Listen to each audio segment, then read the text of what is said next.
Hey folks, Mark Levin here. Now, before we dive into today's episode, I want to talk about something truly valuable, protecting your financial future with gold. It's called diversification. Now, for that, I only trust Advantage Gold. They're the real deal with 5-star service and a sterling reputation. So give them a call today. Call Advantage Gold at 800-900-8000. Tell them Mark Levin sent you. Trust me, you'll thank yourself in the future. Now let's get to the show. Results may vary. Consult with your financial professional. He's here. He's here. Now, broadcasting from the underground command post, deep in the bowels of a hidden bunker, somewhere under the brick and steel of a nondescript building, we've once again made contact with our leader, Mark Levin.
Here, our number, 877-381-3811, 877-381-3811.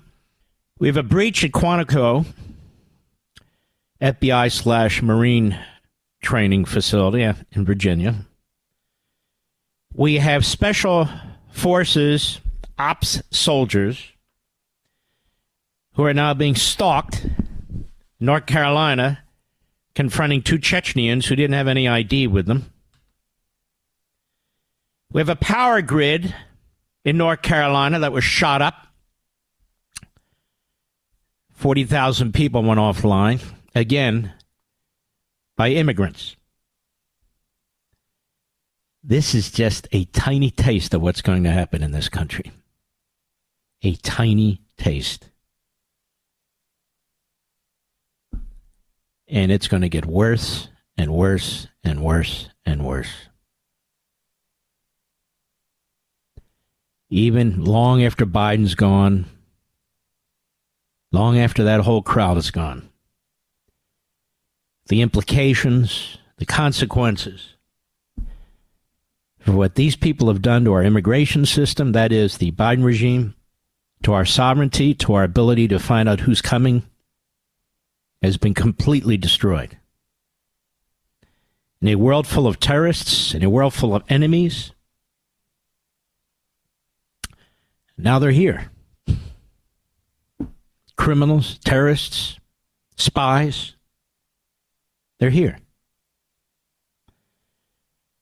And I want you to keep something in mind. China is going to invade Taiwan. Taiwan is not being provided with the armaments that it needs to protect itself. China's navy is larger than ours. Its maritime forces is 50 times larger than ours.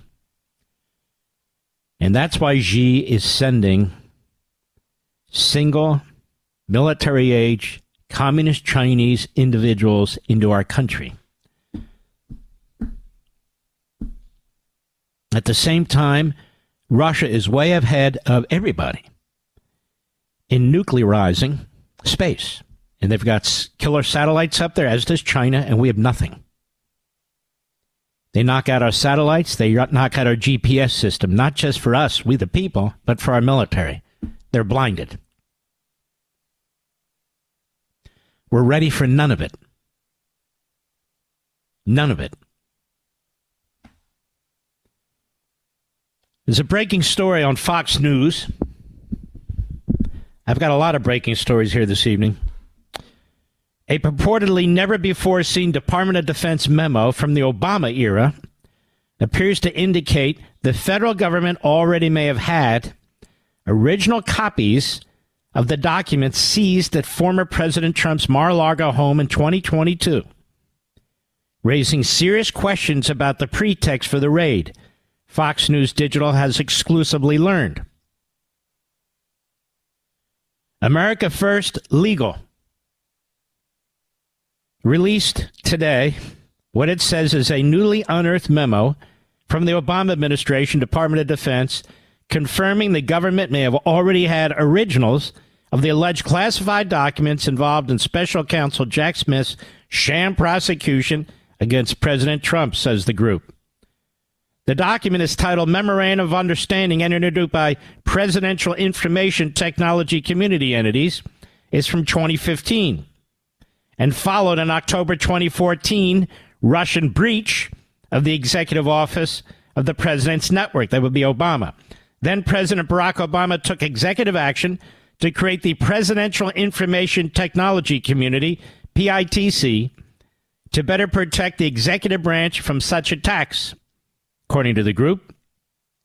Now, the PITC, which includes representatives from federal agencies such as Defense and Homeland Security, effectively established the president controls information he receives through the PITC network.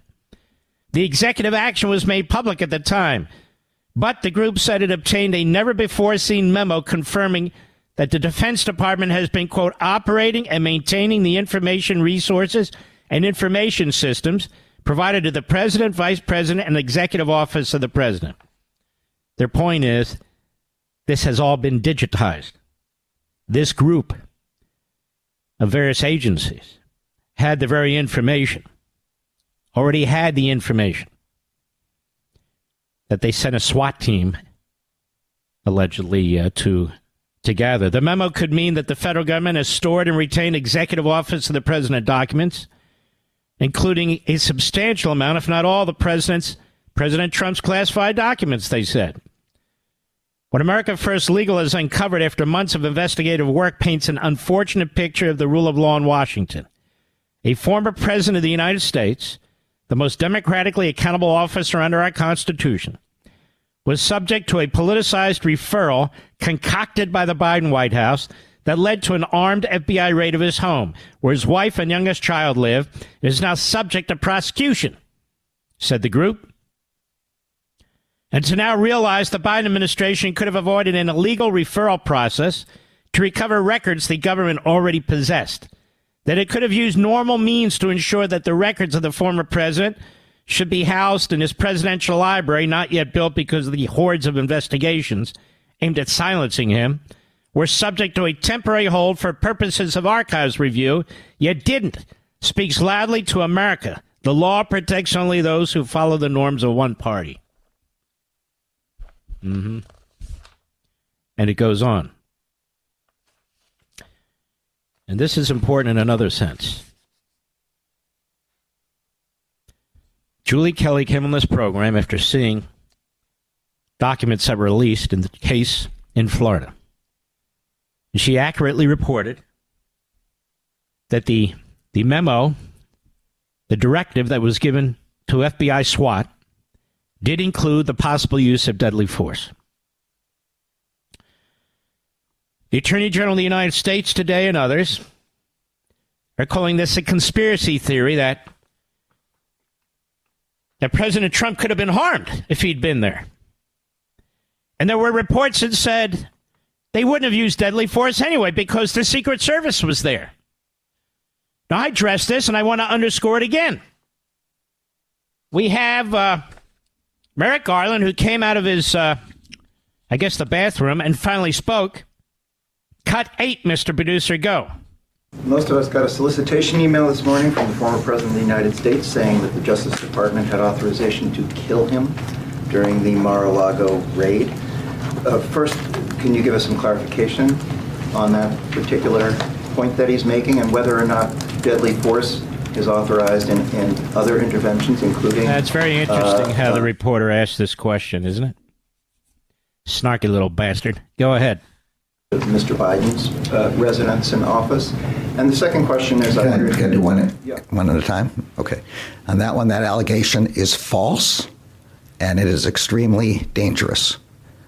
The document that is being referred to in the allegation is the Justice Department standard policy limiting the use of force.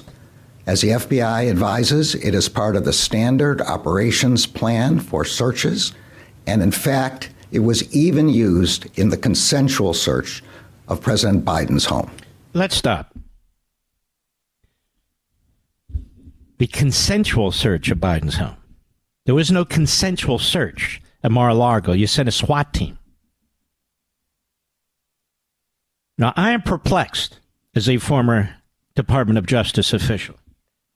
You would use your standard form, your standard operating procedure to send armed, heavily armed FBI SWAT team to Mar-a-Lago with standard orders. And those standard orders apparently include when to use deadly force. Why would you use a standard order when you're sending a heavily armed SWAT team to Mar-a-Lago? This isn't a conspiracy question. I'm not saying they went there to assassinate. No, I don't believe that. That's not my point. My point is, look how irresponsible and dangerous this was. Then they say, well, the Secret Service was given a heads up. More reason to take your standard form, because the Secret Service is involved, Mar-a-Lago is involved, the family of a former president or a president could have returned was involved. People at the club, perhaps, are involved, even though it's 6 a.m. Employees. This was reckless. That's the point. There was no need for an FBI SWAT team, period. There was no need for a criminal warrant of any kind, period.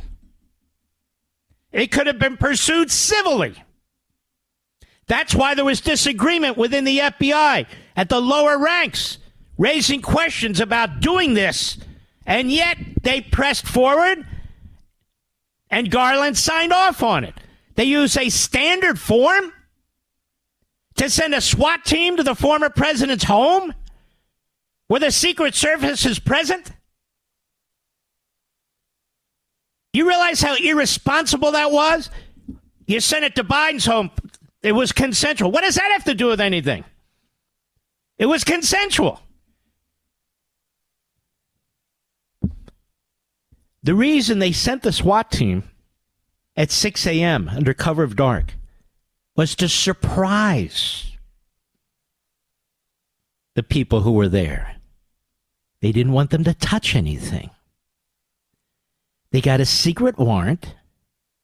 The SWAT team acted in secret. It acted at 6 a.m. and under the cover of dark with a standard order. Even though the Secret Service is there, and even though they said they spoke to the Secret Service.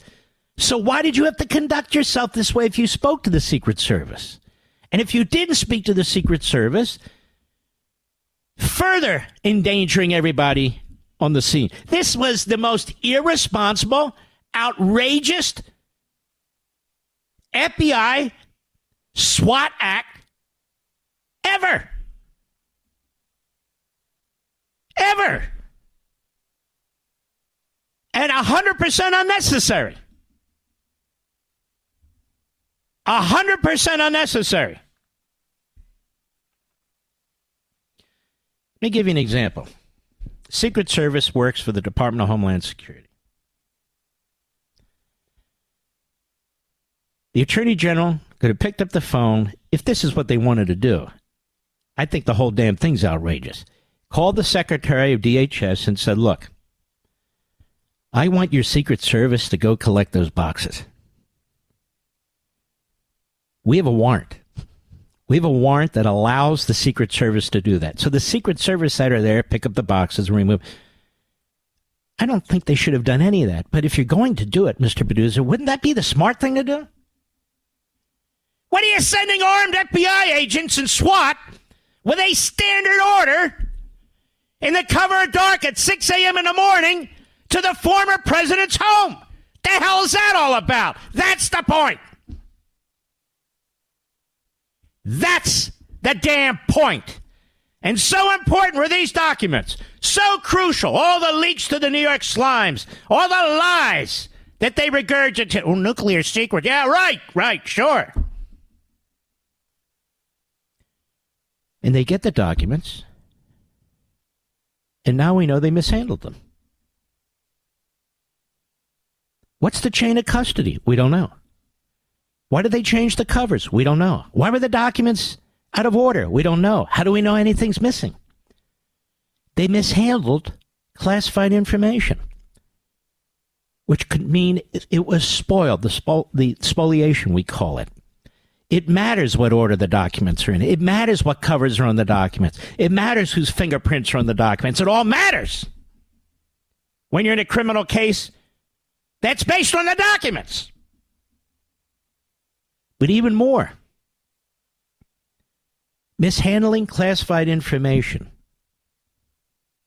Where did they put it? How did they handle it? Because, Mr. Producer, if you're not the president or former president of the United States, mishandling classified information, right?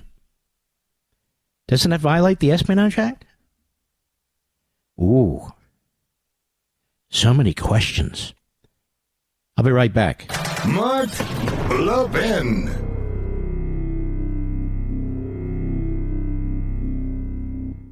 You know, folks, China, Russia, Iran, they're all on the move. Right here in the U.S., you've got inflation, you have open borders, and, of course, an election year. Oh, and we just crossed over $34 trillion in debt with no signs of slowing down. It's time to wake up, folks. There's a lot at risk, possibly even your retirement account. The time to protect yourself is before a crisis, not after. Advantage Gold, the gold and silver company I recommend to help Americans. Well, they'll help you prepare now for times just like these. Call them at 800-900-8000 today. Get their free 2024 gold and silver kit. Plus, tell them I sent you, and they'll give you a special Mark Levin discount worth up to $1,300 if you qualify. Call Advantage Gold today. Here's the number, 800-900-8000. Plus, see if you qualify to get your special discount worth up to $1,300 today, 800-900-8000. Performance may vary. Past performance is not necessarily indicative of future results. You should always consult your financial and tax professional.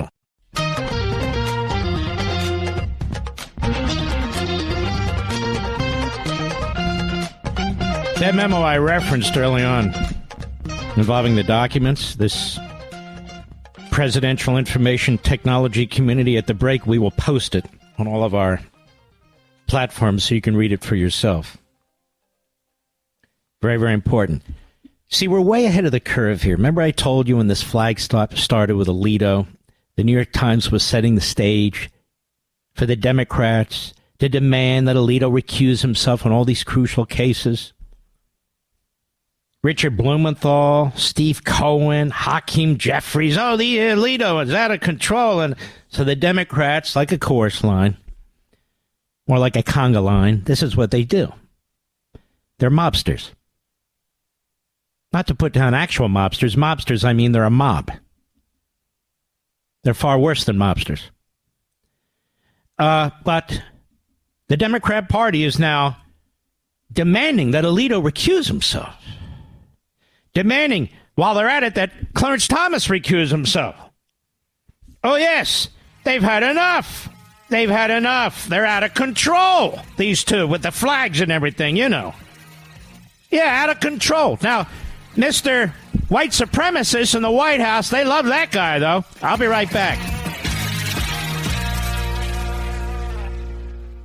You know, folks, we've got an awful lot swirling around this country, both internally and externally. We've got wars going on in all parts of the world. We've got riots effectively going on in our colleges and universities. We have inflation through the roof. It's an election year to boot. All these problems are often huge tailwinds for gold, which is why gold is at all-time highs, looking like it's going to go higher. And when it comes to gold, I only trust my friends at Advantage Gold. They help Americans just like you protect your retirement accounts and help safeguard your wealth through diversification. So call them right now. 800-900-8000. Get their free 2024 gold and silver kit plus a special Mark Levin discount worth up to $1,300 if you qualify. Call Advantage Gold right now. 800-900-8000. See if you qualify to get your special Mark Levin discount worth up to $1,300 today. Performance may vary. Past performance is not necessarily indicative of future results. You should always consult your financial and tax professional.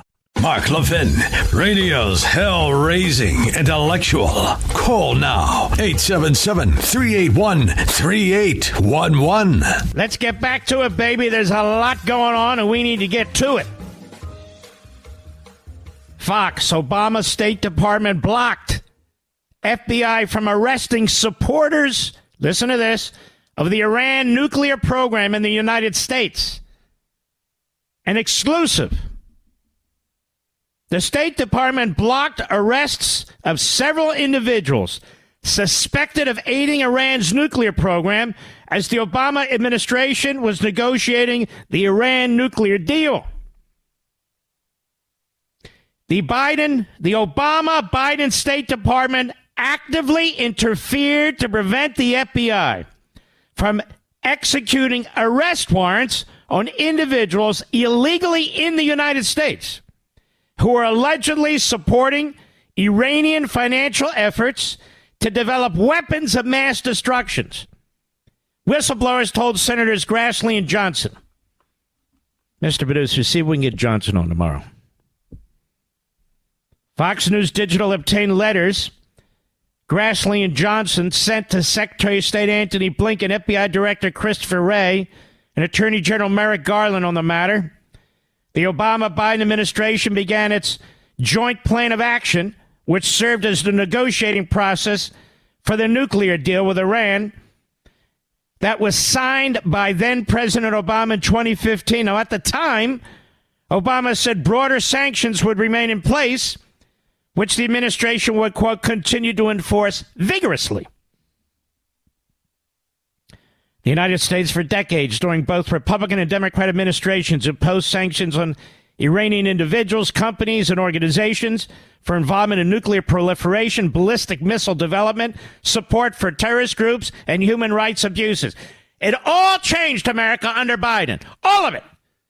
All of it. Sanctions lifted. Tens of billions flowing into Iran. Putting out condolences when the president of Iran croaks. Responsible for executing tens of thousands of innocent Iranians. Special pleader for Iran. Funding Iran. Undermining Israel. I'm telling you. Worse than the Alger Hiss case.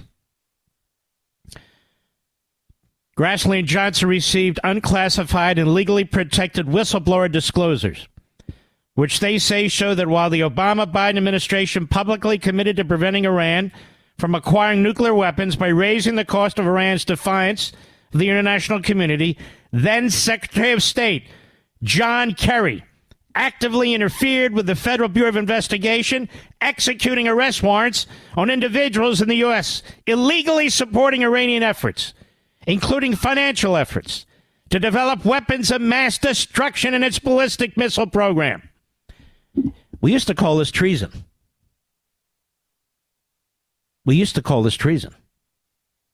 The records, according to the senators, show that the Department of Justice and FBI leadership, including then Attorney General Loretta Lynch and then FBI Director James Comey, failed to take the necessary steps to stop Kerry's obstructive efforts against law enforcement. Comey says that Trump is a danger to law enforcement. Comey is a hemorrhoidic. He's a disgusting excuse for a human being. One email, an unclassified FBI email from August 25, 2017, detailed at least 8 instances connected to the Iran nuclear deal where the, quote, FBI/DOJ/USG, U.S. government, could have moved forward with the cases, but the State Department chose to block them. John Kerry. According to the records, in 6 of these instances, the FBI lost the opportunity to arrest the main subject. These are people in the United States working for the Iranians to advance their nuclear program. We had a beat on them. And the State Department intervened and told the FBI no, and that was okay. They never arrested them. Well, they didn't even get a search warrant. I mean, after all, it wasn't Trump, you know. The email says that one of the subjects the FBI was unable to arrest was on the terrorism watch list, and another returned to Iran. The email further says the State Department blocked one planned FBI arrest while the subject was mid-flight, and the subject was forced to leave the U.S. immediately upon arrival. The email also claims at least 2 targets were arrested only after state lifted their block since the new Trump administration took office. You see, it's so crucially important we take back this government. I'm telling you, that's why they're fighting like hell. They're using every dirty, filthy trick they can. Them and their media. These warnings about the failure to arrest known Iranians subject to arrest warrants occurred as early as 2015. Was allegedly done due to political reasons, Grassley said. A July 2015 email shows concerns were raised about the stand-down orders to arrest criminal Iranians. Criminal Iranians, the stand-down order from the Obama regime. FBI official to an LA field office FBI official with subject line headquarters support. An April 28, 2016 email. It says, state has been blocking FBI actions where state has had a role for approval or concurrence, visas, lure ops primarily.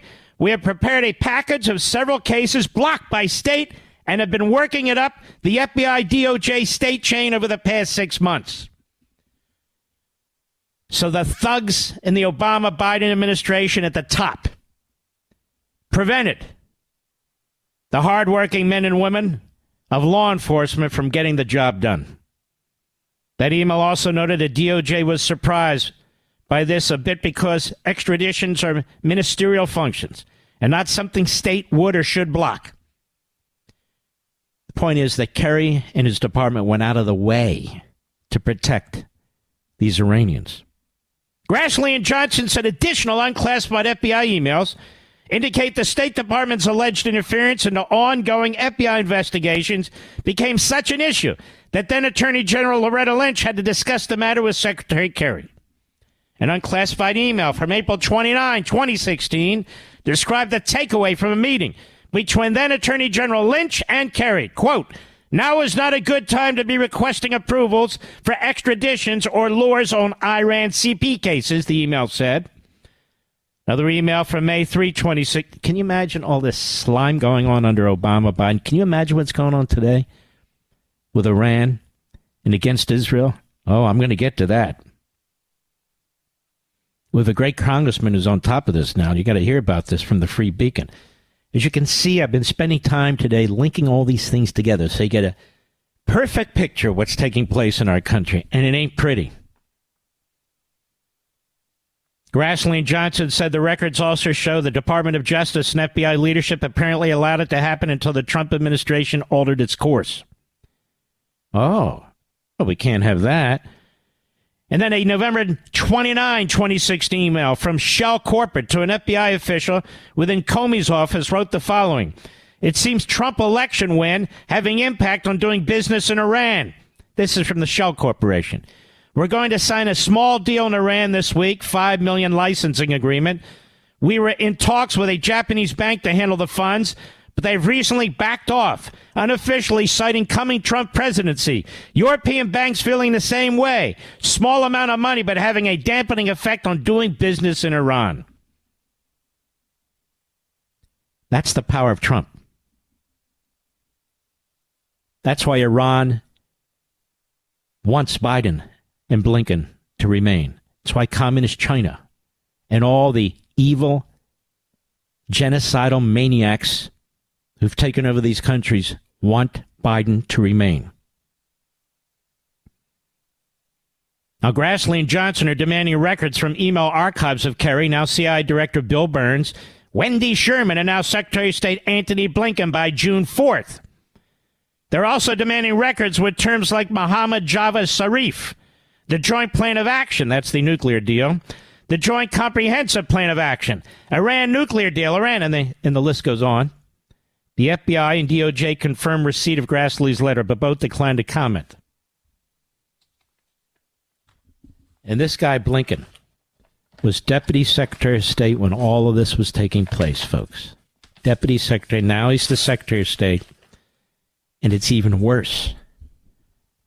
Much, much worse. Think about that. Now, I'm going to come right back as I'm looking for another piece of the puzzle to put together here, which I have, but I have so many stacks of information here. Give me 1 second. No. Okay, we'll be right back. Mark Levin.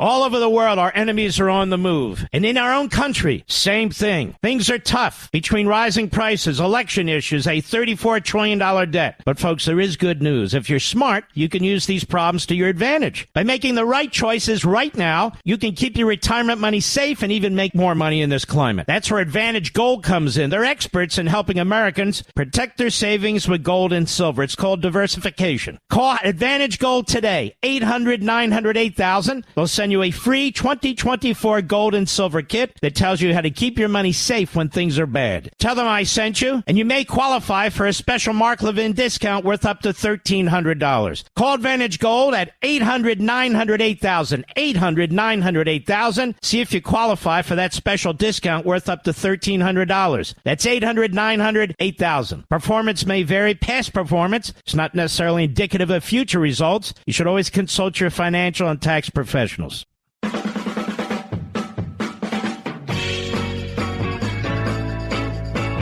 Now, folks, I'm just getting started. I'm just getting started, baby. Stick with me. All right, here was the piece I was looking for. It was actually at the bottom of the stack. And this is from Adam Credo, one of our buddies. He's at Free Beacon. House Republican probe State Department. Ready? Communication with radical pro-Hamas groups. Now, you saw the State Department running interference for the Iranian regime, running interference for their nuclear program. Now we're funding their damn nuclear program. Oh, Mark, can you prove it? Yes, $100 billion does that. A House Republican, this is Brian Mast, my congressman in Florida. This guy is great. He is great. This guy is a hero. He is a patriot. He lost both of his legs, and this guy doesn't stop. Nothing sets him back. He's a great, great role model. A House Republican asked the State Department to turn over, quote, all records and correspondence it has had with radical pro-Hamas groups linked to the funding of the anti-Semitic protests that have exploded across college campuses in recent months, the Washington Free Beacon has learned. Representative Brian Mast, Republican, Florida, a member of the House Foreign Affairs Committee, requested that the State Department produce a range of records and internal documents that will show if United States Biden regime officials have been communicating with organizations that have been bankrolling anti-Israel demonstrations on college campuses throughout the country. You see, ladies and gentlemen, we have a fifth column. We have a fifth column, and it's in the government. It's in the government. Now, this includes any communication the State Department has engaged in with Students for Justice in Palestine and American Muslims for Palestine. These two groups are front groups for Hamas, both of which are on the front lines of the campus anti-Israel movement, and I might add anti-American movement, providing support to student agitators. Israel terror victims are suing the two organizations over allegations they serve as collaborators and propagandists for Hamas in the United States. It's true. We even told you which professor founded them out in California. Among the groups Masters seeking information about are the Council on American Islamic Relations. This was founded by Hamas in a motel in Philadelphia, right near the Philadelphia International Airport. We know this because the FBI was wiretapping the meeting. Hello! Council on American Islamic Relations, Palestine Legal, the Adala Justice Project, Rockefeller Brothers Fund, the Tides Foundation, the Bill and Melinda Gates Foundation, and the Westchester Peace Action Committee. Each of these groups has been identified as primary funding networks for anti-Israel activists and activities in the United States. Congressman Mass probe comes less than 2 weeks after House lawmakers launched a separate investigation into many of these groups named for possible instances of money laundering or material support for terrorism. With the campus protest movement drawing national attention, many Republicans in Congress are seeking to identify how these funding channels function and whether the Biden administration has been coordinating with any of these groups behind the scenes. You understand? Congressman Mass says the State Department's internal records are necessary to determine if U.S. officials are coordinating their policies with anti-Israel advocates. And again, it's anti-American, too, particularly in the wake of the Biden administration's decision to pause some arms sales to Israel. Each of these groups has been identified as either a supporter or funder, writes Mass, of anti-Semitic protest movements seen across college campuses nationwide. He said, given the anti-Israel stance increasingly being adopted by the Biden administration, Congress needs to know if State Department officials have been in contact with these organizations or the representatives. I want to warn everybody out there. If the Democrats take the House, this will come to an end. That is, the ability to find out what the hell's going on. It'll all be covered up and it will all be advanced at warp speed. It's Congress's responsibility, wrote Mast, to discern whether State Department officials met with representatives from these groups ahead of President Biden's decision to withhold precision weapons from being transferred to Israel. Congress must be made aware of the deliberations that took place regarding the president's decision. The Westchester Peace Action Committee Foundation, one of the organizations named in Mass investigation, raised $2.4 million in 2022 and was identified by the Free Beacon as an official fiscal sponsor. National Students for Justice in Palestine, the umbrella organization of campus protests. The group is named in a lawsuit filed by terror victims. The Open Society Foundation, which is funded by billionaire George Soros, has provided hundreds of thousands, actually millions, to groups that accuse the Jewish state of genocide. Mast's probe could show the State Department is coordinated with that group, which has been pushing for a ceasefire between Israel and Hamas, and it goes on. Kudos to Brian Mast and everybody in Congress who is supporting this effort. We want to know where the fingerprints are and where the DNA is, because we have a fifth column in our country that is organizing with Hamas, Iran, that is organizing with Qatar. The State Department has always been a rat's nest of America and Jew haters. I'll be right back. This segment of the podcast is exclusively sponsored by Pure Talk. Pure Talk offers great coverage and can save your family money on your wireless bill every single month. Go to puretalk.com to find the plan that's right for you. Thank you again for listening, and thank you so much for this sponsorship, Pure Talk. He's here. He's here.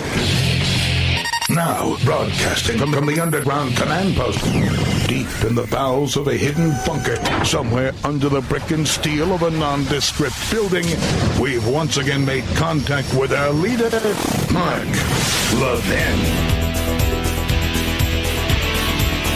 Hello, America. Mark Levin here. Our number, 877-381-3811. 877-381-3811. Two sad stories. If you're a low IQ, left-wing imbecile, CNN's primetime ratings hit a 33-year low, Writes John Nolte at Breitbart. CNN suffered the worst ratings among primetime viewers and the most coveted demographic by advertisers since 1991, reports the New York Post. The disgraced cable channel drew just 83,000 viewers aged 25 to 54 during the week of May 13 to the 19th, 8 to 11 p.m. Its lowest rated week since 1991, according to Nielsen. Fox News garnered more than twice the audience in the key demo with 186 viewers, according to Nielsen. Left-leaning, a.k.a. radical left-wing Marxist, MSLSD was a distant second with 111,000. As for total viewers during the same time period, CNN averaged only 494,000 viewers. Mr. Producer, I get 4 times that many. 3 times on a bad night. Meanwhile, MSNBC drew an average of 1.1 million, while Fox drew 2 million. 2 million. Plenty of people watch MSNBC. Problem with CNN is not only that, and he lists Russia collusion hoax, hands up, don't shoot hoax, the Jussie Smollett hoax, the Covington KKK kids hoax, the Very Fine People hoax, the 7-Hour Gap hoax, the Russian bounties hoax, the Trump trashes troops hoax. What else have they been doing at CNN? Policemen killed at mostly peaceful January 6th protest hoax, the Rittenhouse hoax, eating while black hoax, border agents whipping illegals hoax, NASCAR news hoax, the Georgia Jim Crow 2.0 hoax, Trump assaulted Secret Service agents and grabbed steering wheel of the beast hoax, MAGA assaulted Paul Pelosi hoax, COVID lab leak theory is a racist hoax, Hunter Biden's laptop is Russian disinformation hoax, Joe Biden will never ban gas stoves hoax, COVID deaths are overcounted is a conspiracy theory hoax. And by the way, I guess I started that conspiracy theory. Remember that, Mr. Producer? I looked at the numbers. Mass graves of Native children in Canada hoax. The Trump killed all the fish hoax. Trump told people to drink bleach hoax. Excuse me, cholera. Hamas hospital hoax. If reelected, Trump will execute people hoax. Environmental hoaxes. The Alpha Banks hoax. The libs of TikTok murdered non-binary teen hoax. The Aaron Rodgers Sandy Hook truther hoax. The bloodbath hoax. MSNBC is no different. It spreads the same hoaxes. There's a reason why you never see Rachel Maddow and Jake Tapper in the same room. Writes Nolte, believe me, there are enough leftists eager to be told they are right about everything to sustain CNN. Credibility is not the only problem. The problem is CNN has hired the most unappealing group of anchors in TV history. If you switch MSNBC anchors over to CNN and CNN anchors over to MSNBC, CNN will win 1 million viewers while MSNBC sinks into the abyss. Well, about whom is he speaking? Jake, smug election muddler, Tapper. Wolf, I lost on Jeopardy, Blitzer. Aaron, Shark Eyes, Burnett. Anderson, no, won't say that one. Caitlin, Nurse Ratchet, Collins. These are cold, dull, sanctimonious, unappealing, humorless, narcissistic liars. No one wants to spend an hour with them. You have to work pretty hard to hire that many losers. Nolte says, here's my favorite part of the story because it backs up everything I've been predicting for 15 years, and I like it when I'm right. Guy sounds like me.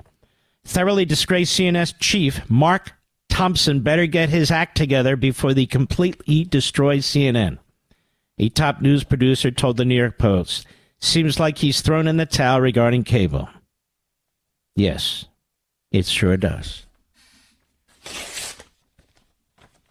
This is why when I see some of our friends go on CNN, the Prime Minister of Israel, I go, why do you put up with this stuff? Brother Ted Cruz goes on there with this Caitlin Collins, who's a complete head case. I want to play you some of this. Now, understand, Caitlin Collins used to, in college, say really horrific things about gay people, you know, much like Joy Reid. But she wasn't in college, Joy Reid. She was a fully grown adult. And she used to work for the Daily Caller. She would go on Fox and she would trash Soros and so forth. Then a year later, she's at CNN. And she does a complete reversal, a backflip. Because she figured out that Caitlin Collins, that it's greener, a.k.a. money, on the other side. And now she's a hitman, a.k.a. hitwoman, for CNN. And there's Ted Cruz.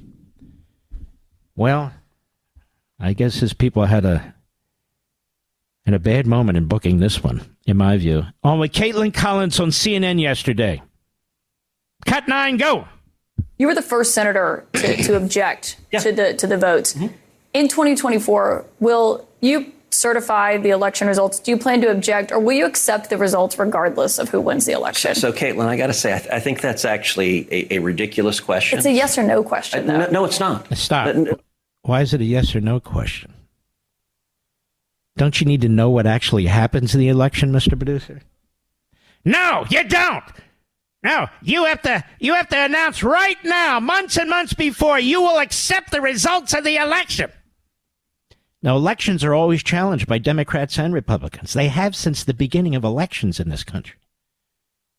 Brutal challenges, not just legal challenges, political challenges, challenges on the floor of Congress. Lots of challenges. But Caitlin Collins, being in the negative IQ category and sanctimonious about it on the Constipated News Network, I demand that you accept the results of the election. Doesn't say that to Hillary Clinton. Doesn't say that to Al Gore. Doesn't say it to Joe Biden. Doesn't say it to Stacey Abrams. Doesn't say it to any of these reprobates. No. Doesn't even ask the question to Democrats, by the way. Because Caitlin has found her way. Socially, financially, on a dying network, CNN. Go ahead. And why it's a ridiculous question. It's not a question. You've ever asked a Democrat that? Of course. What Democrat? But what Democrats? Hold on a second. What Democrats challenge it? What Democrats? I know. I've been down this road many times. But no Democrat. You cannot compare the two situations. We have talked about that. We've seen the audio of that when they protested on the Senate floor. Hold on a second. But has you ever had a sitting president who refused to facilitate the peaceful transition of power, refused to acknowledge that his successor won the presidency? So, we did have a peaceful transfer of power. I was there on January 20th. I was there on the swearing in. Barely. Stop. What an idiot. Yes, there was a peaceful transfer of power. Yes, there was. And yes, what's her name? Caitlin.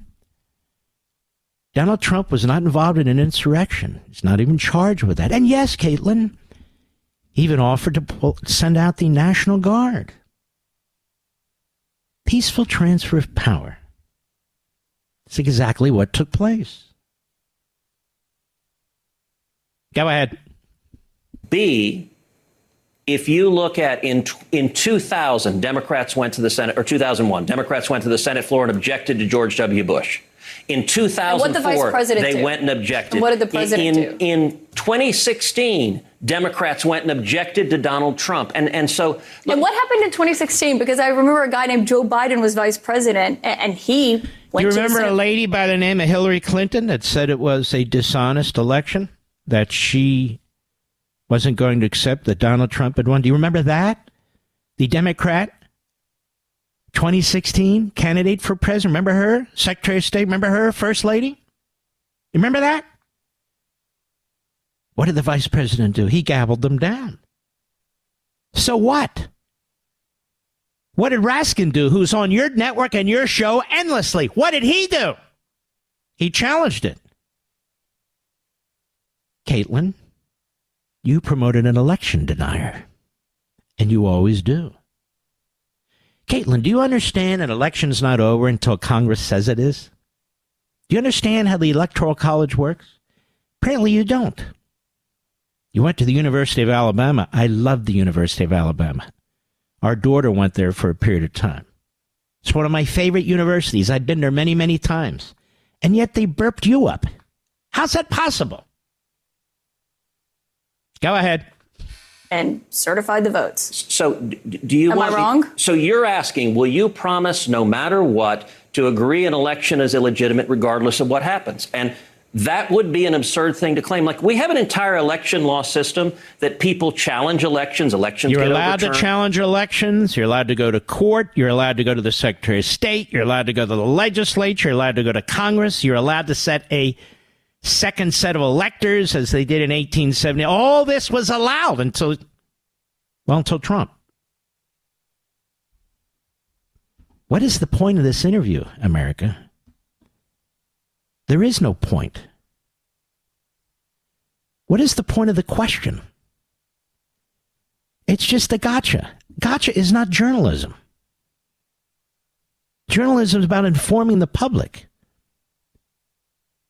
It's just incredible. Has she done a report or an interview on Joe Biden illegally using taxpayer money to register Democrats? Has she done that? Has she done a show on Joe Biden illegally circumventing the Supreme Court? Hundreds of billions of dollars out of the Treasury? $35,000 checks, apparently, to relieve people of their student loan debt to get their vote? Has she brought that up? I mean, you want to talk about lawless? It's a long list. Go ahead. Gets proven. That happens all the time. And the media engages in this weird game post Donald Trump that you insist no voter fraud has ever existed. Why does every state have laws in place to challenge voter fraud? I've made this point. Do you realize that the last election there was not fraud of any kind whatsoever? And now we know there was. We've had judges say there was. But no fraud of any kind. I mean, it's the cleanest election in world history with the least number of requirements. The earliest voting and the latest counting. No voter ID in many places. Drop boxes. No fraud whatsoever. It's amazing. It's amazing. The first election in American history where there wasn't fraud. Because Caitlin Collins is an imbecile. Go ahead. Election challenges. This isn't a game. There was no widespread voter fraud. You only ask Republicans that. Because it was Republicans who tried to block the transition of power.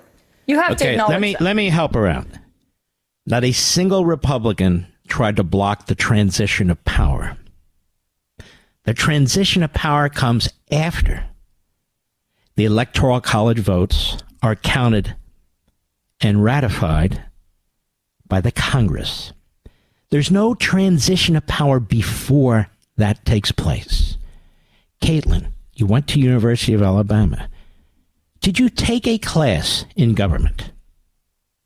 What did you do at the University of Alabama? You should have done something. It's a great school. You obviously blew your opportunity there. So there was no interference with the transition of power. Congress had not yet voted. Congress determines who the president is. They're the end part of the Electoral College process. She doesn't want to know a damn thing.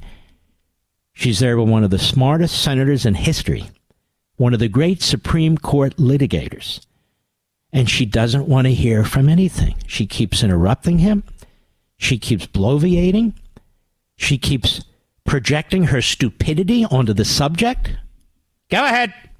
Never seen it on a scale of what happened in 2020, and we've never seen the president refuse. He wouldn't even let Joe Biden get Actually, we have seen it on a scale much larger than that again in 1876.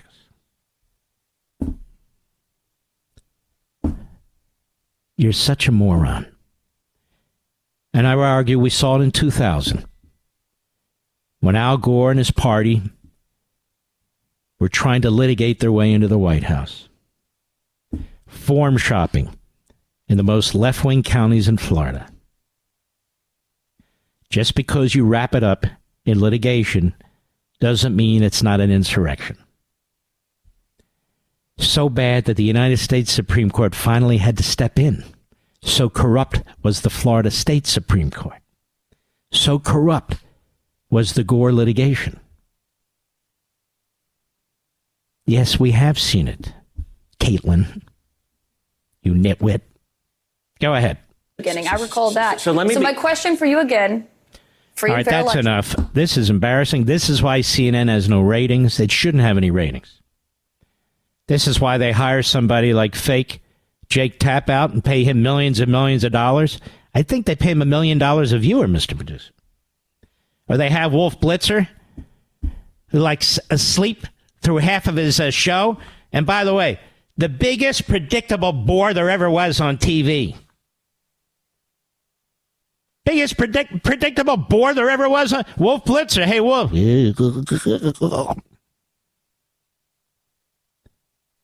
I'll be right back. Mark Levin.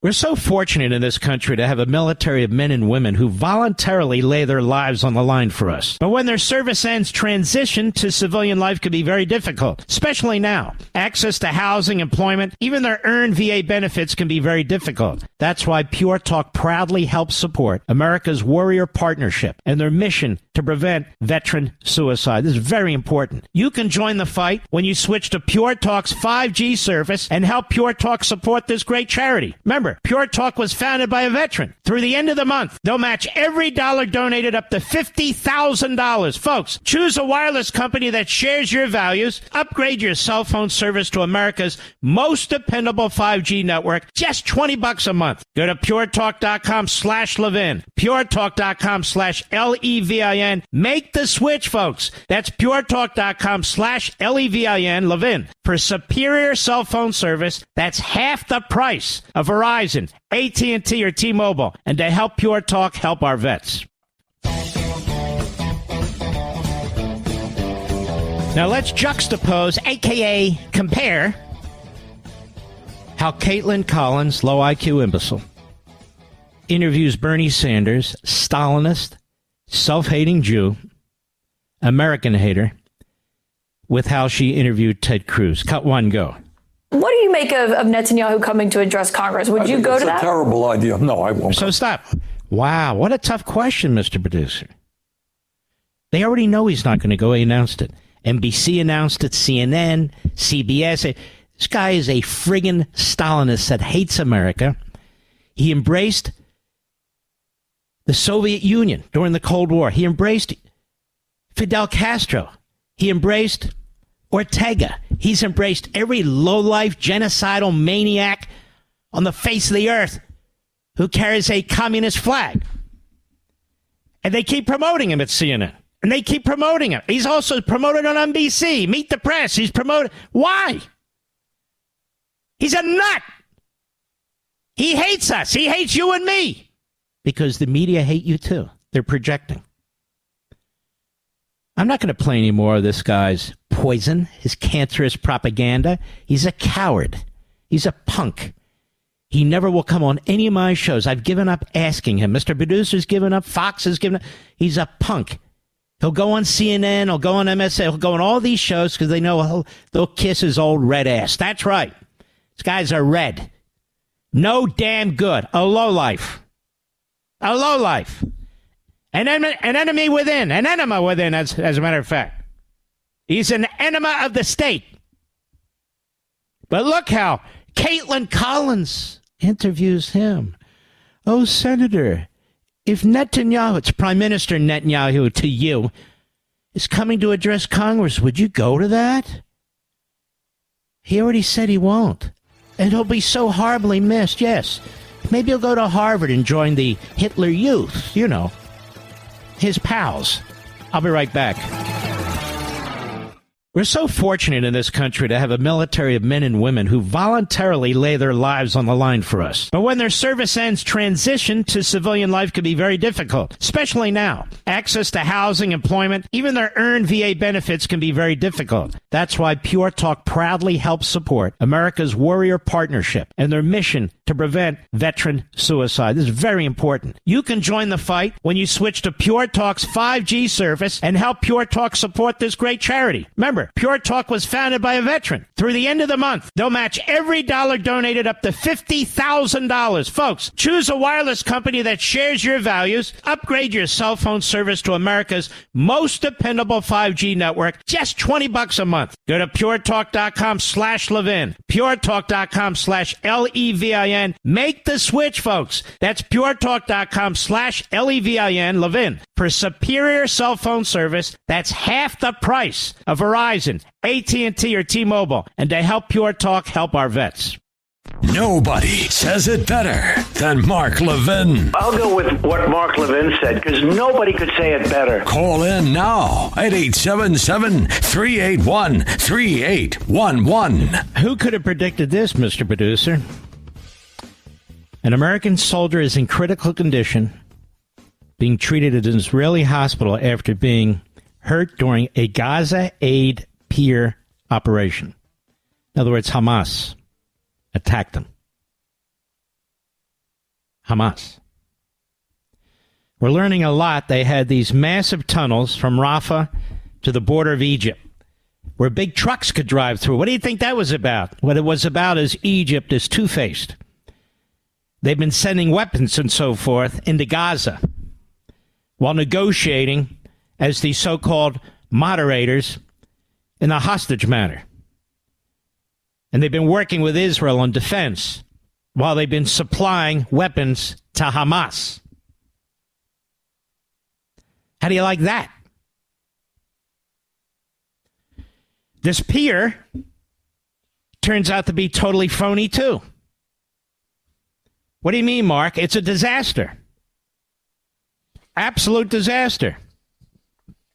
And the Pentagon has all but said so. Pentagon tacitly admits Biden's Gaza pier stunt is a total failure. Sean Fleetwood, the Federalist. Didn't take long for the Pentagon to all but confirm that the temporary Gaza port constructed at the behest of Biden is turning out to be a total disaster.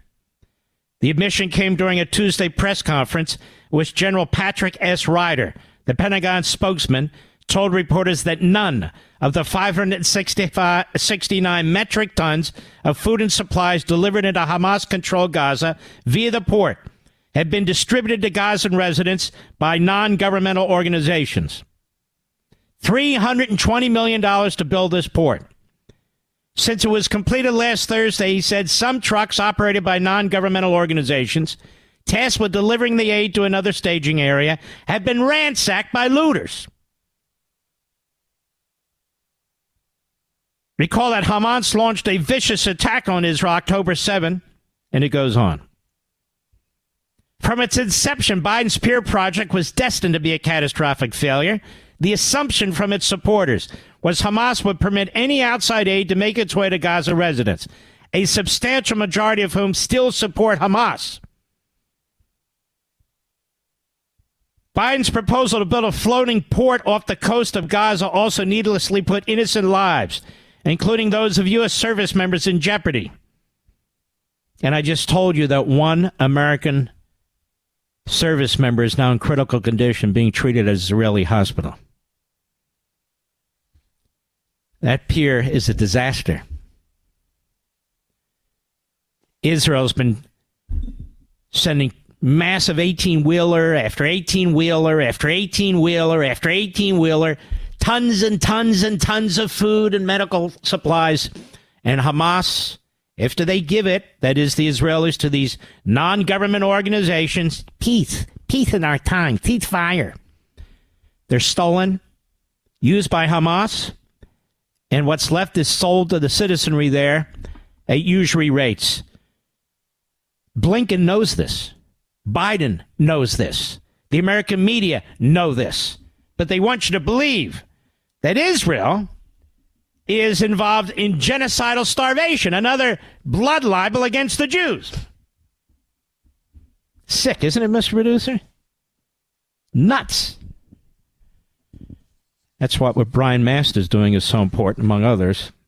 Get to the bottom of all this coordination between the River to the Sea crowd and the United States Department of State, which gives protection and a voice to the Islamists. Well, Mr. Producer, you're going to have to send me that list again. I've got so many. I don't know what happened today. I'm doing my research, pulling the stuff together, and it turns out I pulled so much stuff together, but I always like to do that. Some days I'll talk about maybe 1, 2, 3 subjects. Other days I need to deal with 10 subjects. It's okay. I have to do what I have to do. That's the nature of the beast. On Capitol Hill, you know, I like this Elise Stefanik. She would definitely be among those at the top of the list to me for vice president. There are others too, don't get me wrong. There are others I don't care for too. Should I announce them, Mr. Producer? I don't think so. There's some who won't come on the show. I think it was an idiot at Media Matters, and that's going defunct, and I'll tell you about that later. The Soros Front Group, the hit squad of prepubescent morons, and if Mediaite isn't careful, they'll go the same way. They said I said that Trump should never pick anybody who won't come on my show. I didn't say that. I said I won't support anybody who won't come on my show because they won't make themselves available to over 14 million people. Conservatives, patriots. Why would I support them? Now, if they turn out to be the nominee, then fine, I'm going to support the ticket. We all know what's going on in this country. But why would I go out there and help them right now, Mr. Does that make any sense? No. They're ducking us for a reason, Marco. Anyway, here's Elise Stefanik dealing with the Northwest University president. This guy's the worst. And you can see why this college is a disaster now, why it's sinking. The worst. Cut 23, go. President Schill, the ADL released its report card for universities' responses to anti-Semitism, and you're aware that Northwestern was the only university whose grade was downgraded, correct? Yes, I am aware of that. And isn't it also true that the Northwestern earned an F for your failure to respond and combat anti-Semitism, and they called for your resignation? Is that correct? I have great respect for the ADL. I'm not asking your respect for the ADL. I'm asking, is it a fact that you earned an F and they called for your resignation? I have great respect for the ADL. I am sad that they gave Northwestern But an it's F. true. You got an F. Yes. Moving on. Let me tell you why you earned an F. I want to discuss what has been referred to as the Deering Meadows Agreement, your unilateral capitulation to the pro-Hamas, anti-Israel, anti-Semitic encampment. But let's talk about what has occurred on this encampment. Isn't it true that a Jewish Northwestern student was assaulted? So I want to question the premise of your question. No. I'm asking the questions. You're answering. Wasn't it true? No. It is not a capitulation. I'm asking the question. You're required to answer. Isn't it true that a Jewish Northwestern student was assaulted? There are allegations that a Jewish student was assaulted. We are investigating those allegations. Isn't it true that a Jewish student was verbally harassed and stalked to Hillel? There are allegations of that sort, and we are investigating them. Isn't it true that a Jewish student wearing a yarmulke was spat on? All of these are allegations that are being investigated. How long are these investigations going to occur? Well, if you remember, the encampment was up just a few weeks ago. So we believe at Northwestern in due process. We believe in investigations. So when are the investigations going to be finalized? I'm not going to be able to tell you that. They'll be finalized when the Conduct Office and the Title VI Office, which are well on this issue. This is why you've earned an F. Cut 24, go. Isn't it true that a Jewish student was told to, quote, go back to Germany and get gassed, end quote? I've heard that alleged. Again, it is being investigated. We will investigate any claim of discrimination or harassment. But it is a fact. You said that there have been 0 suspensions, 0 expulsions. Thus far. with lots of investigations on their way. You said something that was very important. You said we did not give in to demands, but the commitments we made as part of the Deering Meadows Agreement. You said the word commitments. Let me talk about those commitments. One of those commitments was funding 2 visiting Palestinian faculty for 2 years. Is that true? This is part of a program that we have had. We have used it with Afghanistan, Ukraine. It's for war-torn But isn't it true? I'm asking countries. you. Okay. The other one is you will fund the full cost for 5 Palestinian undergrads. That is also part of the program sponsored by our Buffett Institute. It is not a new program. It exists for people whose education and research has been interrupted. It was announced as part of the Deering Meadows Agreement. Is that correct? It was it was a goal set forth in the Deering Meadow Agreement. It will also include people from Israel. Who was consulted when you embarked on the Deering Meadows Agreement? Was the President's Advisory Committee on Preventing Anti-Semitism and Hate consulted? That was not within the purview of the Anti-Semitism so they were not and other consulted. Forms of Hate Committee. Was Northwestern's Board of Trustees consulted? The chair of our board was consulted. But not the entire Board of Trustees? Our Board of Trustees has over 120 members. And isn't it a fact that members of the Board of Trustees expressed dissatisfaction with your failure to consult them? There's been some members of our Board of Trustees who have expressed dissatisfaction that they were not part of the decision-making. Did you consult with the General Counsel of Northwestern or an outside counsel on the Deering Meadows Agreement before it was agreed to? Yes. Are you aware that board members asked you this question and you said that you had not Not consulted? the outside counsel. The general counsel of the university was part of my team managing this problem. Did you consult with 2 members of the advisory committee that I referenced previously, the anti-Israel professor Jessica Winiger and the Kellogg professor Nor Katili? Were they consulted on the Deering Meadows Agreement?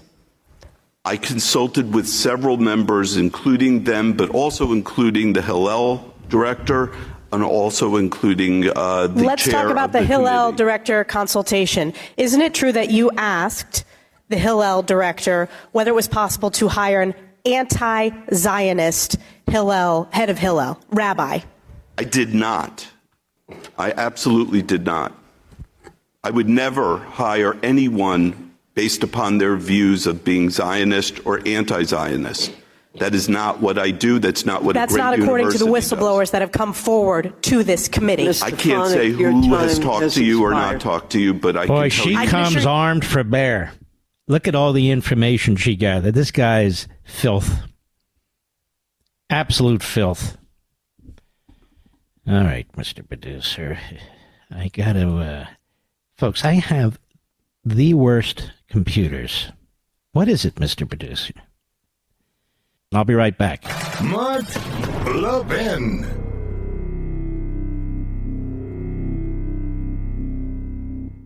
We're so fortunate in this country to have a military of men and women who voluntarily lay their lives on the line for us. But when their service ends, transition to civilian life can be very difficult, especially now. Access to housing, employment, even their earned VA benefits can be very difficult. That's why Pure Talk proudly helps support America's Warrior Partnership and their mission to prevent veteran suicide. This is very important. You can join the fight when you switch to Pure Talk's 5G service and help Pure Talk support this great charity. Remember, Pure Talk was founded by a veteran. Through the end of the month, they'll match every dollar donated up to $50,000. Folks, choose a wireless company that shares your values. Upgrade your cell phone service to America's most dependable 5G network. Just $20 a month. Go to puretalk.com/Levin. puretalk.com/LEVIN. Make the switch, folks. That's puretalk.com/LEVIN. Levin. For superior cell phone service, that's half the price of Verizon,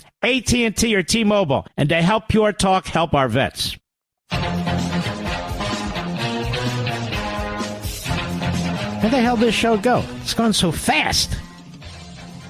When we return, ladies and gentlemen, let me read you a headline from NBC News, which is getting worse and worse and worse, if you can believe it. And it took 3 reporters, Shahil Kapoor, Kate Sentilis, and Saida Ashgar. I guess we don't have names like Smith and Johnson anymore, do we, Mr. Producer? But nonetheless, the title is Senate Republicans block border security bill as they campaign on border chaos. What a bunch of crap propaganda. And it took 3 Nimrods to write it. I'm going to dig in. I will expose them. And we'll be right back.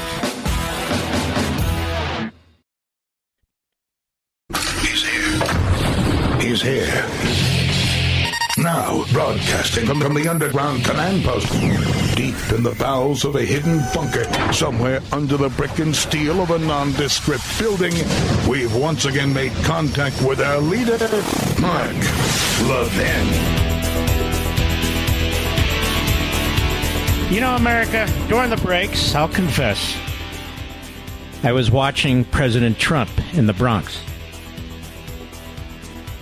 I told you before, he's a historic figure. He is a historic figure. He's exactly, as they say, what the doctor ordered. And he will only become president if you make him president and replace this boob in the Oval Office. They are going to say things about him that are horrendous. You've already heard most of it, but they're not done. They're going to lie. They're going to connive. Wall to wall.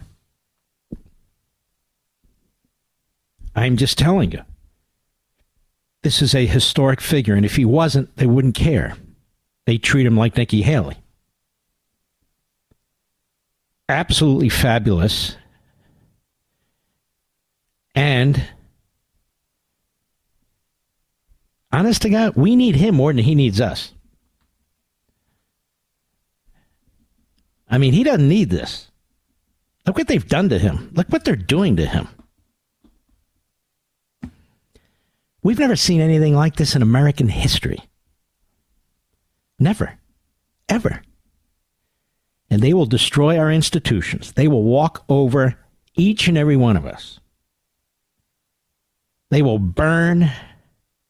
They will vandalize. They will burgle. They will lie. They will smear. They will libel. They will do anything. Anything to stop him. Anything. Not because they care about the country, because they don't. Not because he's anti-democracy. He's not. Not because he'll put people in prison. That's what they're doing. He's the opposite of everything they say. He's the anti-Biden. He's a historic figure. Something else I've mentioned in the past, but I want to underscore right now.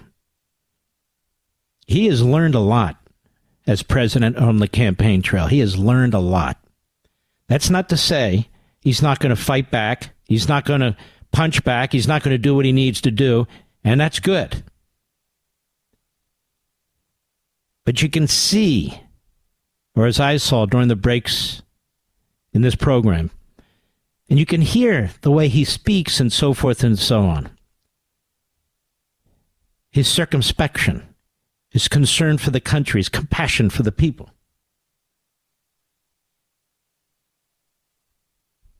A historic figure. Some of you who are younger out there, you'll be able to tell your kids and your grandkids what it was like when Donald Trump was president, what they tried to do to him, and that you were on the right side of history. You were on the right side of history. This is why I'm hoping that there's at least one juror in this Bragg Mershon case who's listened, who's watched what's taking place, who knows that they need to do the right thing. Not guilty on all counts. To help preserve what's left of our justice system and our Constitution. to bring back the spirit and the faith of the American people in the process. Just one. 1 out of 12. That's all we need. 1 out of 12. A New Yorker who says, we're not fools in New York. We're smart in New York. We're not all going to march off the edge of the cliff. Some of us are going to say no. We're not going to do what the Democrat Party demands. We're Americans. We're not going to respond to Alvin Bragg and Juan Merchan by handing them what they want. I'm a juror. My obligation comes from God.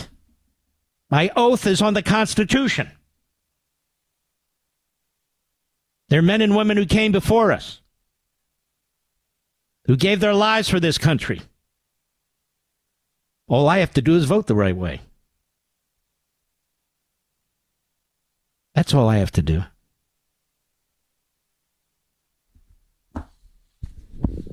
That's my hope. All the lawyers and the former this and the former that aside, it's going to take one brave citizen. Hopefully more, but at least one. To say, no, this is the United States of America, and I'm sitting here in a star chamber, a kangaroo court. I got jury duty. I didn't want it, but here I am. And by God, I'm going to do what's right. I have to live with myself for the rest of my life, and my family needs to respect me.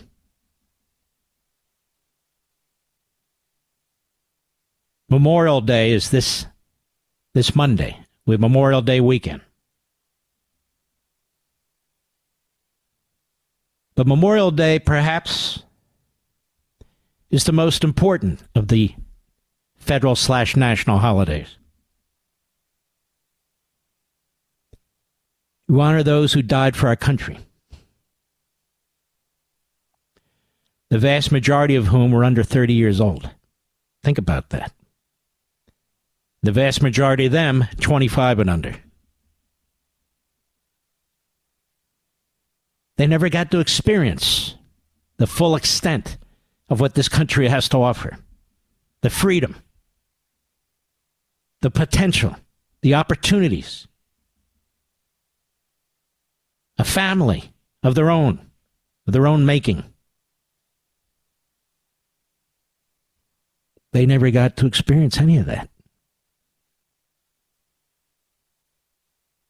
They're buried all over the world, all over the United States. Hundreds and hundreds of thousands of them. Over 400,000 World War II. 700,000 the Civil War. Almost 60,000 Vietnam. Almost 50,000 the Korean War. Just think about this. We had battles during the Civil War where there were over 30,000 casualties in a 48-hour period.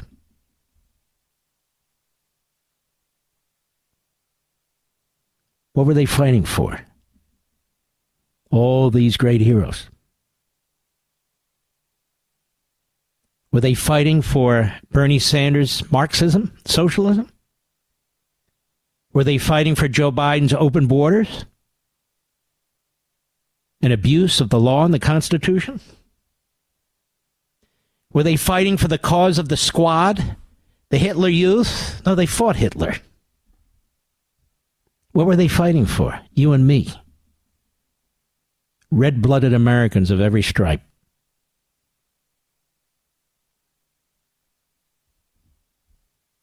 Just one juror. People say the delay, 7-8 days, is unprecedented. It is. Between the time the case is over and the time the jury receives its instructions. That these people will go home in New York, that they will defy the judge's order just as the judge defies the law.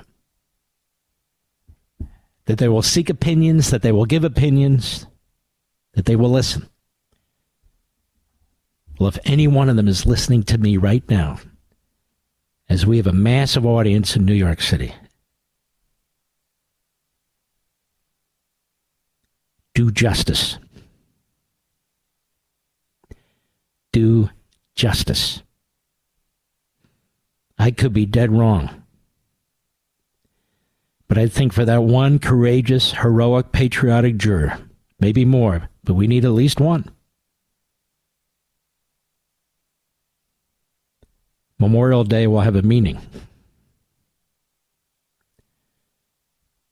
That this time off from the court, getting out of that rat's nest, that Stalinist show trial, and getting out and looking at the American flag and seeing that there's still tens of millions of Americans who love this country and remember those who died. And perhaps this juror has somebody who's a veteran, or who knows somebody who's a veteran, or knows somebody who died in a war to save this republic, that they need to be honored, that they need to be honored. They didn't fight for Alvin Bragg's type of prosecutions. They didn't fight for Juan Merchan's type of justice. They fought for the opposite. When you look at that American flag, the river to the sea crowd, the Islamists, the Hitler Youth, the Marxists, the Squad, the Bernie Sanders types, they hate us. They spit on the graves.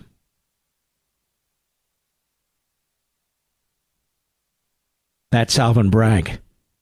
That's Juan Merchan doing their dirty work.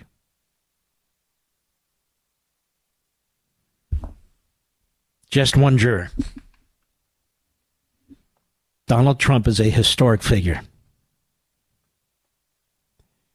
That is why every single damn lever of power, every tool the Democrats have who are in government, local, state, and federal, they are using in the most grotesque and anti-American way. And remember, I remember what my dad told me, and I've told you this over the years. He and my mother, newlyweds, well, not exactly newlyweds, but newly enough. My dad grew up dirt poor, and my mother grew up poor. They lived in this basement apartment in North Philadelphia. And they were struggling to make a living. They loved this country. They asked for nothing. They received nothing.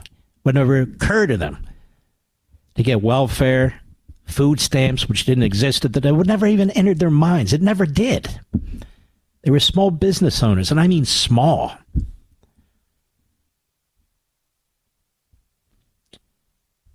I said to my father, 1964, you voted for Barry Goldwater. Remember this, Mr. Producer? I said, Dad, 2 Jews in North Philadelphia barely making ends meet. How many do you think in that demographic would have voted for Barry Goldwater? He said, I didn't know, and I don't know, and I don't care. All I know is that everything they were saying about Goldwater had to be bull blank. So I voted for him. He sounded good to me. That's the right attitude. I'll be right back. Mark Levin.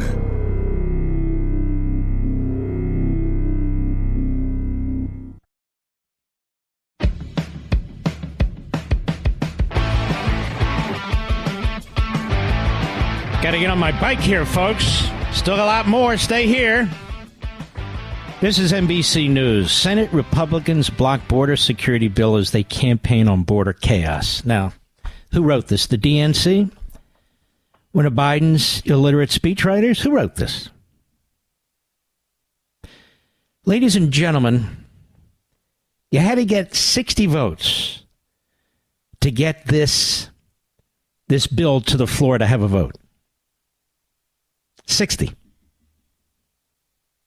The vote was 43 to 50. 43 to 50. Lisa Murkowski was the only Republican to vote to advance the bill. 6 Democrats voted with the remaining Republican senators to block it. 6 senators. So the 50 vote was no. With Republicans and 6 Democrats, the 43 vote was yes, with all Democrats and Murkowski. The point is, what kind of title? Senate Republicans block border security bill as they campaign on border chaos. They were 17 votes short, including 6 Democrats, of getting this vote on the bill.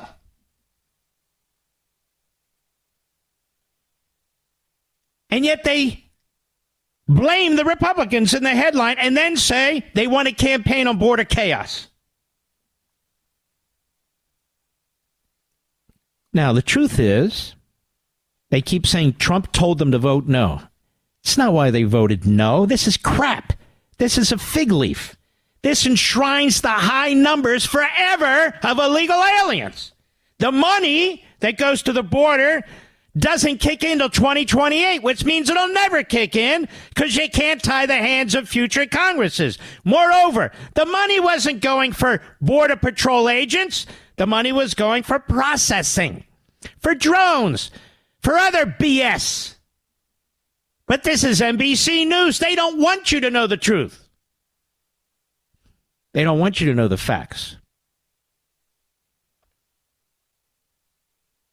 So, you had 6 Democrats who voted no. So Chuck Schumer couldn't even bring the bill up for a vote. And Shahil Kapoor, Kate Centelise, and Syeda Ashgar, 3 stooges, still put the title on this Senate Republicans block border security bill. It was not a border security bill. It was a campaign bill for Biden as they campaign on border chaos. I'm keeping an eye on NBC. They're getting worse and worse and worse and worse. And they're owned by Comcast, which is always ripping you off anyway. Media Matters. Nobody has done more to expose this organization than the Daily Caller and secondarily me. Nicole Silverio, Media Matters, followed suit with several liberal outlets by laying off at least a dozen staffers following a federal probe and a lawsuit by Twitter.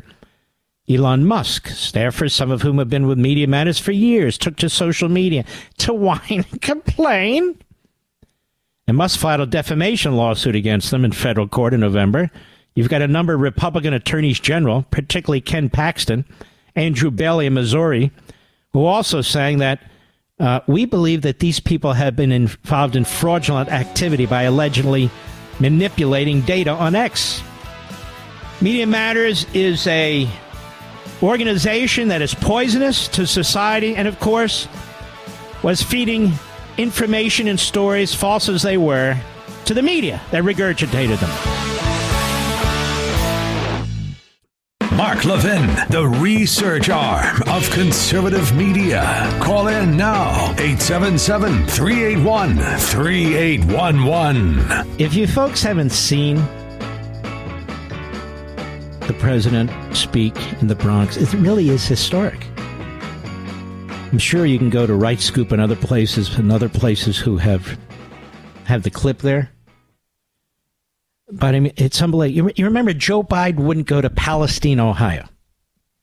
A terrible train wreck, toxic chemicals. He's the president of the United States. He's in charge of the EPA. But he wouldn't go there. He was afraid. It's blue-collar Republican. He wouldn't go there. He waited months. He talked more about the Palestinians than he talked about the people in Palestine or Palestine, Ohio. Americans. He wouldn't go. Donald Trump goes to the Bronx, which voted 90% for Joe Biden. 90%. Joe Biden is treated like a veal calf. You know what a veal calf is? It's a calf that's raised in a cage. Unfortunately, horribly, it never is removed from the cage. They don't want to have any fat on it. Did you know this, Mr. Producer? Spends its entire life in a cage. It's sick. Sick. Joe Biden is the veal calf. He can't go out and talk. Trump's out there for an hour and a half. Maybe it was 2 hours. I don't know. But he's out there and he's talking. Obviously, as a speech, that's important to have a good speech. But in between, you can see he's ad-libbing. He's building upon the points in the speech. You're making an additional. Biden can't even read note cards. And when he does, he reads the directions he's given. President Kenya, pause, turn to your right. He's in stage 6 dementia. There's 7 stages. He's in stage 6. Stage 6. Even so, he's managed to destroy our economy. He's destroying the value of your dollar, which destroys your ability to purchase things. We're not just facing inflation. It's called stagflation. Again, stagflation means the value of your dollar, your paycheck, your pension goes down while prices and interest rates and inflation go up. That's called stagflation. That's what's happening to you. It's man-made. It doesn't come from nature. Doesn't come from capitalism. Doesn't come from billionaires and millionaires. Joe Biden and his party did it to you. And they want to do it more. And they're telling you, what are you whining about? Everything's great. No, it's not. And I mean this as a capitalist. Wealthier people are getting wealthier. The stock market's through the roof. But you can't run a country that way. Reagan used to talk about all boats rising. Trump talks about all boats rising. And that's what works. Biden says, bottom up, middle out. He means bottom down, middle done. He rules from the top down. And this is what happens when you rule from the top down. All right, let me get on here. Washington Examiner, mysterious Elias-linked dark money group routes $2 million to PAC supporting Biden's reelection. What is this? Anything Mark Elias is involved in, it's the kiss of death. By the way, is he not the most perverse-looking, well, one of the most perverse-looking human beings you've ever seen, Mr. Producer? He probably had his ass kicked so hard in recess on the playground that this is his way of getting back at society, you know.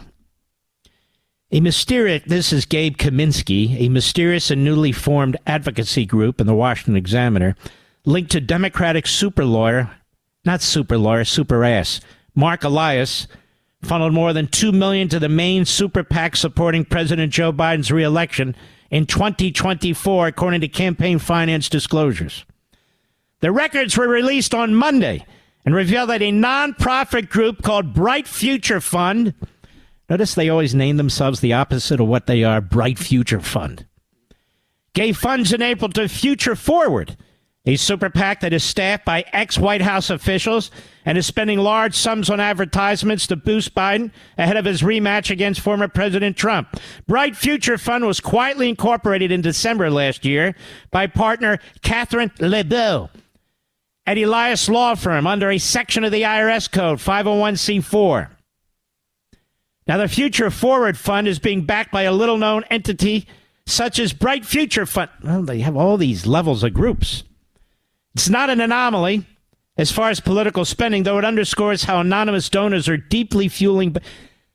Remember, these are many of the same donors who supported the Hitler Youth during the violent riots on our college campuses. Remember that? Democrat Party donors, Arabella Fund, Tides Foundation, all the Soros funds in the Qatar. Future Ford receives most of its cash from the PACS-affiliated nonprofit group, which is also under no obligation to report. It's all a cover-up. Multi-billionaires who want to destroy the country. Mark, why do they want to destroy the country? Because they become more powerful? Because industries fail and they buy them up. According to the FEC, a contributor list under Bright Future Fund in February directed $2.6 million to Ford majority action. You don't need to remember all these groups. Just understand what's going on.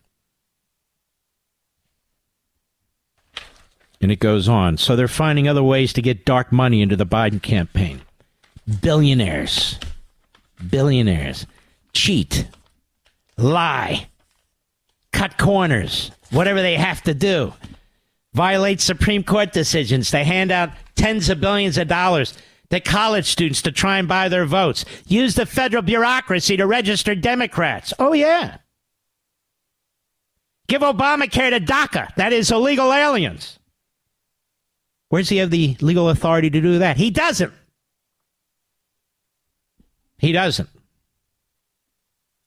And he believes the River to the Sea crowd in Dearbornistan, Michigan, and elsewhere are going to carry him over the finish line. You like that, folks? Do you want this election to ride on the backs of Islamists? Islamists. Not Muslims, Islamists. Because that's what Biden's betting on. He's also betting on my Jewish brothers and sisters to go into the voting booth and Democrat. I'm voting for the Democrat. By the way, you know I've talked about self-hating Jews. Biden is a self-hating Catholic. His department of HHS has ordered hospitals affiliated with religious groups, Catholics, to perform transgender operations on kids. And that if they don't, number one, they're going to be slapped, likely with a government charge, and number two, they will cut off federal funding. That's your self-hating Catholic in the Oval Office there, Joe Biden. For women's rights. As long as he can massage them and smell their hair. Women's rights. He's destroyed Title IX, for God's sakes, of the Civil Rights Act, which protected women's sports, that promoted women's sports. But don't worry. He's also your man when it comes to abortions. Have you noticed that? Now, there's been more abortions since the Dobbs decisions than before the Dobbs decision. I'm the only one reminding you of this. So what's the problem with the abortion crowd, the abortion-obsessed crowd? What's the problem? There are not enough abortions? We're having a record number of abortions. It's not enough. Not enough. That's sick. And Joe Biden hopes to ride that to the White House. I have a question. It's rhetorical. Name 3 great things Joe Biden has done to promote individual liberty in this country. Individual liberty. Another question. Name 1 thing. Name 3 things Joe Biden has done to promote economic prosperity. 3 things. All right? 1 thing. Name 3 things Joe Biden has done to secure our streets and our neighborhoods. All right? Name 1 thing. Name 3 things Joe Biden has done to secure our border. All right? Name 1 thing. Exactly. But he's defending democracy as he destroys it. I'll be right back. Mark Levin.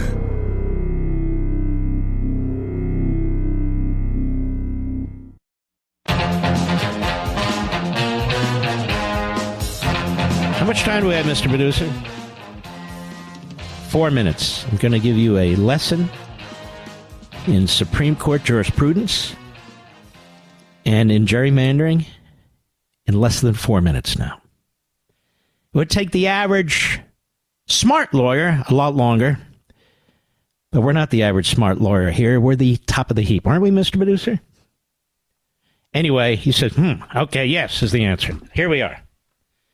Decision by the Supreme Court involving South Carolina. 6-3 decision.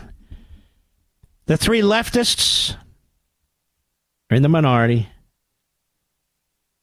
The three constitutionalists are in the majority, and the other three. 6-3, the Constitution wins. Why? Well, they were rejiggering these congressional districts, and they created an additional black district. Now, what do they mean by that? It's a district that has a majority or even a supermajority of black residents. Now, typically in these cases, the Republican Party and black organizations are on the same side against the Democrat Party. The Democrat Party doesn't want that. Yes, they want the black representative, but they want the black population split into separate districts because they figure they're going to vote 80-90% Democrat, and so they want them to influence the outcome in other congressional districts. But many of the black organizations are concerned that that will weaken the majority for what is a Democrat/black congressional district. Am I making it clear, Mr. Producer, or am I confusing you? So far, so good. Now, you may not like what I'm saying. I'm telling you what's going on. It's not my belief system. It's a fact. So the Republicans, they argue, wait a minute. The Democrats, they're the ones who are being racist. They're the ones who are trying to take a black community and divide it into 3 different congressional districts or 2 different congressional districts, watered down their representation in order to get another white Democrat elected. See what I'm saying? The Supreme Court said there's a difference between politics and racism in determining these districts. And South Carolina was not racist. The Democrats, of course, are always racist. When they thought it was in their best interest to discriminate against blacks, they did. When they thought it was in their best interest to claim that they are the great hope for blacks, that's what they do. But in this districting issue, the interesting thing is they undermine the black community. That's what they do.